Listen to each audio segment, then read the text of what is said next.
So recently, there's been an update in the situation with Roblox, and literally everyone hates them right now. So if you haven't already seen, just under 24 hours ago, Roblox released a new statement on their issues with child safety, where they claim that most of the problems Roblox was being criticized for recently are issues from 5 years ago. Now obviously that is very clearly not true, and Roblox's representative claiming that is a really bad move, as everyone including Schlepp, Ruben Sim, and the whole Roblox Twitter community is going after them for very openly deflecting everything. There have also been other situations we need to speak about where a Meta employee was openly testifying in court that Meta VR users were joining Roblox strip clubs and paying children to undress in Roblox. We have lots to talk about, including another topic where Roblox just got exposed to 50 million people, but before we get into that, please make sure to like the video, subscribe with notifications on, and let me know what you think about the situation. So let's start with something a little bit lighter compared to the massive bombshell Roblox dropped today, just a few hours ago. So just yesterday, the biggest TV show in the Philippines, KMJS, aired a huge segment about Roblox, and what they said is honestly insane. KMJS isn't some small outlet either, it is the most watched show in the country with tens of million people, so when they dedicate time to Roblox, the impact is insane. Their segment titled The Roblox Revolution focused on 3 things: kids' addictions, Robux spending, and Roblox's legal troubles abroad. They showed families saying that their kids would skip school, lose focus, and even throw temper tantrums just to play Roblox. In one case, a 12-year-old's grades completely collapsed after she started skipping online classes. How kids were secretly draining money on Robux, with some spending hundreds of dollars. While that might not sound a lot in the US, KMJS pointed out that in the Philippines, where the average yearly income is only about $3,900, losing even $100 can mean a month's worth of food or bills. Finally, they mentioned Roblox's lawsuits overseas, which only makes the platform look worse. And here's the crazy part, KMJS didn't just report these issues, they shaped public opinion. Overnight, Roblox's image in the Philippines flipped from fun kids game to dangerous platform exploiting children. If it doesn't just get banned, its reputation in the country has already taken a massive hit. And just so you guys understand, a huge part of why Grow a Garden got so big was because so many people in the Philippines were playing it.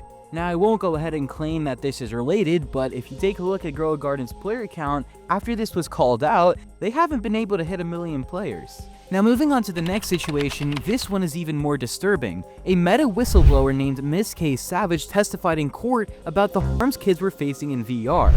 Most of her testimony focused mostly on Meta, but in the middle of it, she specifically mentioned Roblox, and what she revealed was insane. Here's what she said. When I was doing research to identify the harms that children were facing in VR, which I had to be sneaky about because legal wouldn't actually let me do it, I identified that Roblox, the app in VR, was being used by coordinated file rings. They set up strip clubs and they pay children to strip, and that Robux can be converted into real money. So, and I flagged this to Meta. I said, under no circumstances should we host the app Roblox on their headset. You can now download it in their app store. And right after that, Senator Josh Hawley ended his time with a brutal statement directed at Meta's leadership. I'm going to turn this back over to the chairwoman because my time has expired. I just want to end by saying this. It is abundantly clear to me that it is time to allow parents and victims to sue this company. They have got to be able to get into court and to get in front of a jury and hold this company accountable. And that begins with Mark Zuckerberg. There has to be accountability. We need to open the courtroom doors and allow victims to have their day in court. Now, obviously this hearing was mainly about Meta, but Hawley's points apply just as much to Roblox. If Roblox is being named in a testimony like this tied directly to VR strip clubs and child exploitation, then they can't hide behind the excuse that this is all old news. They're part of the problem, and accountability shouldn't just stop with Meta. Now, some of you may be confused by what I mean by the excuse that this is all old news. Well, here's what I mean. Just recently, Roblox's Vice President of Civility and Partnerships, Tammy Buchamek, got on stage at an Axos event during the United Nations General Assembly, and this wasn't just some small sit-down either. Roblox sponsored basically the entire conversation. They used one of the biggest global stages to try to spin their image, and here's a key part of what she said. Many of you may have seen negative press comments about Roblox in the last month or so. A lot of negative press has come from things that have happened 5 years ago. Roblox has always prioritized safety, and we continue to iterate over time. Our platform is very different today than it was even 6 months ago. Now think about that. Families are filing lawsuits today over child exploitation that happened on Roblox. Media outlets around the world are calling Roblox out right now for their failures in safety and moderation.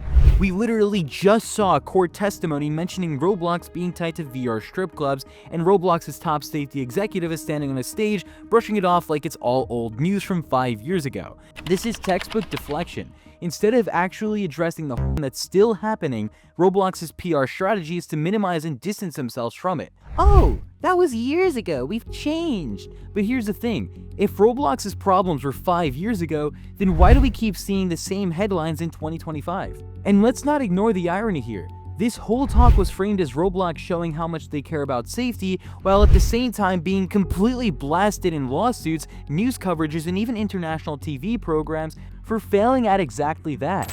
A lot of the negative press has come from things that have happened 5 years ago.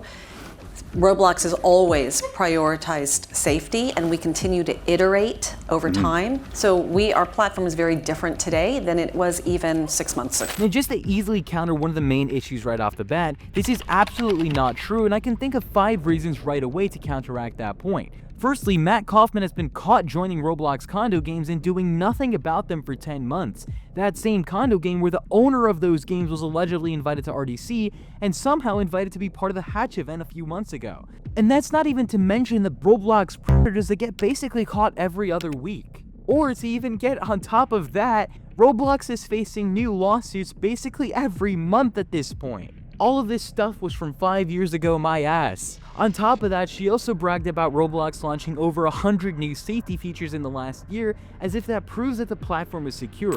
We've launched over 100 new safety features over the course of the last year. A lot of the negative press has come from things that have happened 5 years ago.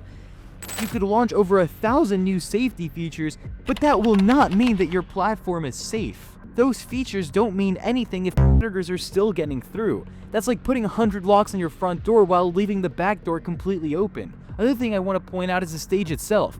Instead of showing accountability, they completely tried to control the narrative, and all it really did was highlight how far Roblox was willing to go to take accountability. So when Tammy says Roblox is very different today than it was 6 months ago, the reality is the complete opposite. The problems we're talking about right now aren't from 6 months ago or 5 years ago, they're happening right now. And here's where things actually get even worse, because it's not just Roblox downplaying these issues as old news. The person making those claims, Tammy Bahamik, isn't just Roblox's VP of Civility and Partnerships, she's also the board chair of the Family Online Safety Institute, a group that presents itself as an independent online safety watchdog. But here's the problem, court filings have already called this out as a blatant conflict of interest. Roblox executives are leveraging groups like the FOSI to act like independent safety experts, while in reality, the very person leading Roblox's PR around safety also runs the board of the so-called independent watchdog. This is not just a coincidence, it's a strategy. Roblox props up organizations like the FOSI to publicly endorse their safety features and make it sound like outside experts are backing them up. But behind the scenes, it's Roblox insiders shaping the narrative. It's like grading your own homework and then bragging about getting an A+. So when Tammy stands up on a stage at the UN and says, a lot of the negative press has come from 5 years ago, she's not just speaking as a Roblox executive, she's also controlling the message through safety groups that are supposed to be independent. And that's the real story here. Roblox isn't just deflecting by saying old news, they're building an entire PR machine to make it look like the experts agree with them, when in reality those same experts are sitting inside Roblox's own boardrooms. First, Roblox was named in a sworn testimony about VR strip clubs and child exploitation, then when pressed on safety, they brushed it all off as old news from 5 years ago, and now we've exposed that the very executives making those claims are also running the board of an independent online safety group that Roblox uses as a mouthpiece. This isn't just bad optics, it's a very clear pattern. Roblox is actively trying to control the narrative, and instead of fixing the problems, they're throwing up smoke screens, hiding behind safety councils, and using PR to make it sound like everything is under control. But the reality is simple. Kids are being harmed, lawsuits are piling up, and Roblox's credibility is completely collapsing. So Roblox can say whatever they want on stage, but the evidence speaks for itself. The lawsuits, testimonies, investigations, they're all happening right now, and no amount of PR spin or safety buzzwords can change that. If you made it this far into the video, please be sure to like, subscribe, and share this video, because Roblox keeps making pathetic attempts to get away with everything, and we need to show them that it's not working. Anyways, If you want more updates in situations like these, please be sure to join my Discord server, and if you're already in there, then I'll see you in the next video.